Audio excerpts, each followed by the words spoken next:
Classroom से आप सबको खुशामदीद कहती हूँ। आज हम क्लास 2 का डे 18 यूनिट नंबर 5 डिवीजन का पेज नंबर 88 करेंगे। क्वेश्चन है divide the following. Simple divide करना है आप लोगों ने।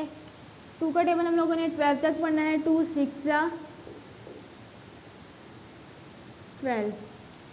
नेक्स्ट है 4 को हम लोगों ने 36 से डिवाइड करना है। 4 9 36। 6 को 36 के से करना है। 6 6 36। अब यहाँ पे 8 को हम लोगों ने 96 से डिवाइड करना है। 96 का अगर हम 8 का टेबल पढ़ें तो ये बहुत दूर तक चला जाएगा, इसलिए हम पहले सिर्फ 9 को डिवाइड करते हैं। 8 1 8। 9 में से 8 माइनस करेंगे 1, ये 6 वैसे ही आएगा। 8 2 16। अब लोगों ने 2 का टेबल 24 तक पढ़ना है।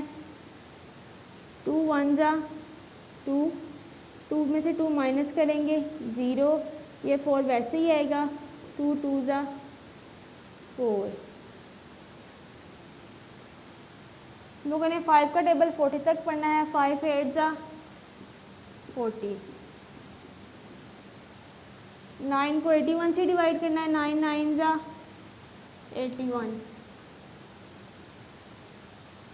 अब 4 को 60 से डिवाइड करेंगे। सबसे पहले हम खाली 6 को 4 से डिवाइड करेंगे। 4 1 4। 6 में से 4 माइनस करेंगे 2, ये 0 वैसे ही आएगा। 4 5 20।